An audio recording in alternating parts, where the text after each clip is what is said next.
ఎప్పుడైతే TDP MLA Kotamreddy Sridhar రెడ్డిని హతమారిస్తే డబ్బే డబ్బని వీడియో బయటకు వచ్చింది అప్పటి నుంచి ఏ స్థాయిలో అధికార ప్రతిపక్షాల మధ్య మాటలు ఎదురు నడుస్తుందో చూస్తాం. అసలు దానికి సంబంధించి ఈ రోజు కోటమిరెడ్డి శ్రీధర్ రెడ్డి స్పందించారు. వైసీపీ సోషల్ మీడియా బెదిరింపులకు తాను భయపడే వ్యక్తిని కాదని ఆయన స్పష్టం చేశారు. తన హత్య కుట్ర పడింది ఎవరో పోలీసులు వెంటనే తేల్చాలన్నారు. వైసీపీ నేతలు రౌడీ షీటర్ల బుడ్డ బెదిరింపులకు లెక్క చేయనన్నారు. సొంత కుటుంబ సభ్యులు చంపించే సాంప్రదాయం తమది కాదని కూడా తెలిపారు. ఆస్తులు అంతస్తుల కోసం తోడబుట్టిన వారిని వేధించే సాంప్రదాయం కూడా తమది కాదని కోటమిరెడ్డి విమర్శించారు. ఇంకా ఆయన ఏమన్నారు చూద్దాం. ఆ కోట్లు డబ్బు ఇస్తామన్నది ఎవరు? డబ్బే డబ్బు అన్నారు. ఆ డబ్బు ఎవరు ఇస్తామని చెప్పారు? దయచేసి దాన్ని తేల్చండి.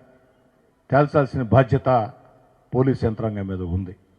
అయితే ఇలాంటి బుడ్డ బెదిరింపుల్ని నేను కాదు కదా, నా మనవడు నా మనవరాలు కూడా లెక్క చేయరు.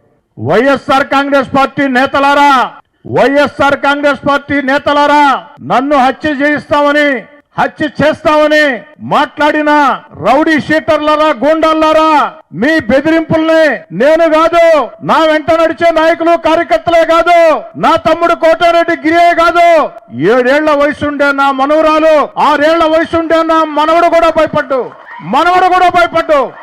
ఎవరు నన్ను చంపితే ఆ కోట్లు డబ్బు ఇస్తామన్నది ఎవరు?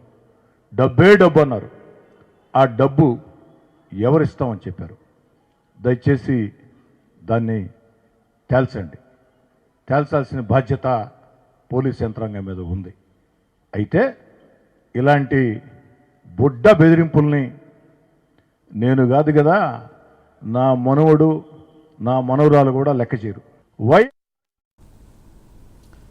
ఎందుకంటే ఎంతో రాజకీయ అనుభవం ఉన్న వ్యక్తి అయినా గతంలో 2 సార్లు వైసీపీ నుంచి గెలిచారు, ఇప్పుడు టీడీపీలో గెలిచారు. ఒక ఎమ్మెల్యేకే ఇలా భద్రత లేకుండా ఇంత దారుణంగా కోటారెడ్డి చాలా ఆవేశపూరితంగా మాట్లాడారు. కానీ వైసీపీ నాయకులు ఎవరు తేల్చాల్సినటువంటి అవసరం ఉందని చెప్పేసి మరొక హోంమంత్రి వంగల్పూడి అనిత కూడా కోటారెడ్డి శ్రీధర్ రెడ్డికి ఫోన్ చేసి నీకు తగిన భద్రత ఏర్పాటు చేస్తా ఉన్నారు. మరి త్వరలోనే కూటమి ప్రభుత్వం అయితే మాత్రం ఈ అంశం మీద అయితే మాత్రం ఎవరున్నారు ఇమీడియట్ గా పోలీసులు ఎవరో తేల్చాలి, డబ్బు ఇస్తున్నది ఎవరో కుట్ర పనిది ఎవరో కూడా తేల్చాలంటూ ఆయన చాలా గట్టిగా డిమాండ్ చేస్తున్నారు. వెంటనే తేలిపోతున్నట్టు అనుకోవడం సిద్ధం.